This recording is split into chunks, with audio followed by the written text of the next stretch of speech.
Within the past decades, the entertainment industry has witnessed a transformative evolution. Streaming platforms became the primary mode of content consumption for audiences worldwide. The frontrunners in this digital revolution were Netflix and HBO, two giants that have redefined how people access and engage with entertainment content. However, entertainment is going through a new revolution where you don't need $100 million in investments to keep people watching you. Today, you only need internet access and a phone that works slightly better than a brick to produce content that will gain a worldwide audience and beat streaming services. Let's talk about the inevitable death of Netflix and HBO. Netflix marked a turning point in the entertainment industry. They were the first to challenge traditional television dominance. The subscription-based model allowed viewers to access a vast library of content on demand, skipping the boring schedules of linear broadcasting. Netflix revolutionized content creation with its original programming strategy. By investing heavily in high-quality original series and films, the platform attracted new subscribers and earned critical acclaim and numerous awards. Netflix capitalized on globalization by expanding its reach to virtually every corner of the world. Localized content and user interfaces enabled the platform to cater to diverse cultural preferences, strengthening its global foothold. HBO always stood for prestige. HBO has long been associated with premium and critically acclaimed content. Shows like The Sopranos, Game of Thrones, and Succession have elevated HBO's reputation. Then HBO adopted a unique hybrid approach, initially operating as a premium cable channel and later transitioning to a standalone streaming service, HBO Max. This strategy allowed HBO to retain its traditional cable audience while tapping into the growing streaming market. HBO's legacy and consistent commitment to high-quality storytelling have created a strong brand identity. There are so many different services that someone just has to put them all together, and then you're just paying one monthly fee for everything. You know, just like cable TV. When Netflix took off, we were promised an entertainment revolution. Vast libraries of captivating content would be available with just a few clicks, all for a low monthly fee. But scrolling through streaming services these days is scrolling through half-hearted reality shows and hopelessly repetitive movies until you give up, because there's nothing to watch despite the headliners. Over the past decade, Netflix has taken advantage of persistently low interest rates and investor growth to fill its service with shows and movies for subscribers. This massive increase in spending has upended the traditional media industry and forced the entertainment giants to chase after the streaming model promoted by Silicon Valley. This content scramble has led to a flood of shows and new streaming services. In the eyes of the shareholders, the challenge was not to show a healthy profit, but to increase the number of subscribers to become as large as possible, with the expectation that the money would follow. In recent months, there has been a general recognition that the streaming model generates different profits than the old model, in which a movie or TV show had many opportunities to sell and release additional rights. As a result, Netflix and other streamers are foregoing any creative risk in favor of bland performances. And now the destroyed film and television industry is beginning to look like what it tried to destroy. But while Netflix was ditching its most creative content, the streaming wars were raging. Longtime streaming rivals Amazon Prime Video, Hulu, and Paramount Plus were stepping up. In 2019 and 2020, the main competitors were launched: Disney Plus, Apple TV Plus, and Peacock NBC. In 2020, Warner Bros. Expanded its streaming platform with the launch of HBO Max. In a short time, options for consumers have increased, and companies that used to be happy to sell out their catalogs have brought their popular shows and movies back to fill their platforms. As the number of services grew, most viewers were unwilling to pay everything for them, making the competition for subscribers more intense. To compete in a more challenging market, Netflix has begun changing its content approach. Instead of investing in the highest quality, they refocused on quantity to ensure there is always something new in the library to encourage people to stay subscribed.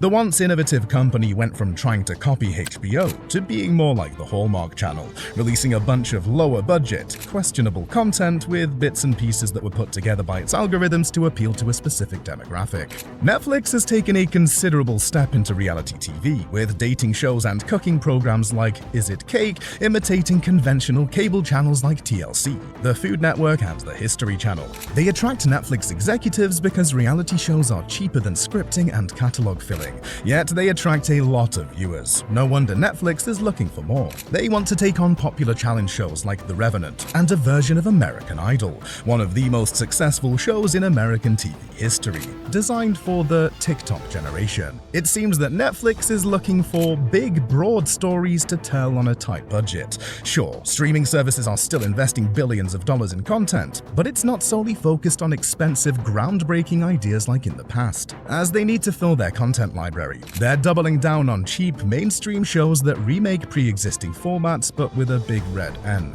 Content quality is a complex topic because it is very subjective. Winning awards and increasing streaming hours help get some context, but every streaming service focuses on a target group.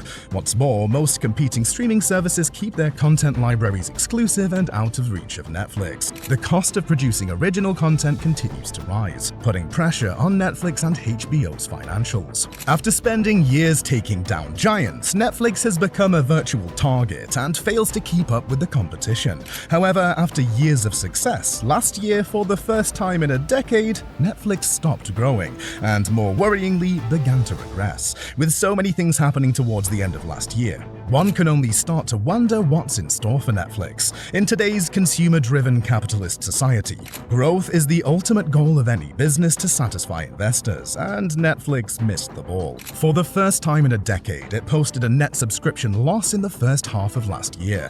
The streamer lost 1.2 million subscribers in the first 6 months of 2022, a heavy blow that further stifled the platform's growth in Southeast Asia. In the US and Canada, Netflix lost over 650,000 subscribers between January and March. While Netflix remains the biggest fish in the sea, with over 220 million subscribers in 190 countries, Disney Plus has gained 152 million subscribers since its launch in 2019. Netflix recovered in the second half of last year and is still the most widely used streaming service, but the gap between it and its competitors is narrowing.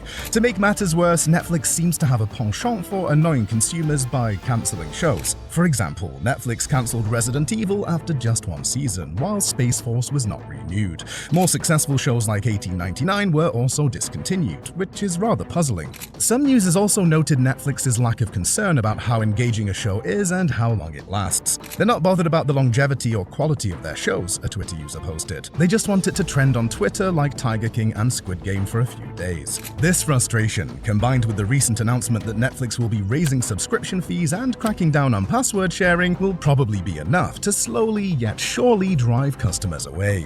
Netflix is too expensive. There's no way to embellish it. You can blame the pandemic, the war in Ukraine, the global recession, and rising inflation, but Netflix has consistently raised prices over the years. If streaming platforms become the norm and replace cable TV, anything less than a premium subscription is unacceptable for many households. The most expensive Netflix subscription tier, which offers 4 game screens, a must for most families, and 4K content, costs $20 monthly. Investors and content providers are also likely to see the risk of investing or selling licensing rights to Netflix during this time of uncertainty and move on to other services.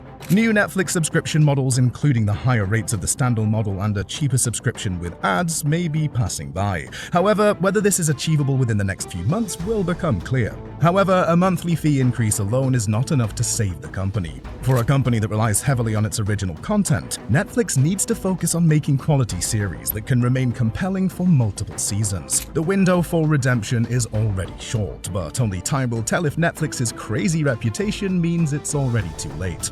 Viewer preferences and behaviors are subject to change. Adapting to shifting trends and ensuring content remains relevant and appealing to evolving audiences is an endless challenge. You can invest $30 million in a new show, hoping the number of subscribers will increase in the next quarter, but Mr. Beast will continue releasing videos twice weekly without any financial risk, and in the end will get more attention than your Squid Game Part 2. What's more daunting, there are hundreds of Mr. Beasts on YouTube and TikTok, thousands of small creators in any niche you want, and it costs $0 to watch them. It's an upcoming challenge that soon enough Netflix and other streaming will fail to beat. Both Netflix and HBO will likely focus on diversifying their content portfolios to cater to a broader range of audience interests, different genres, formats, and international collaborations. However, their best chance to beat YouTube and TikTok in the ever-growing attention span game is to become YouTube and TikTok themselves. Netflix and HBO have revolutionized the entertainment industry by ushering in the era of streaming platforms. However, evolving viewer preferences pose potential threats. Netflix and HBO's future survival and growth will depend on their ability to adapt, innovate, and consistently deliver compelling content that resonates with audiences in an ever-changing digital landscape.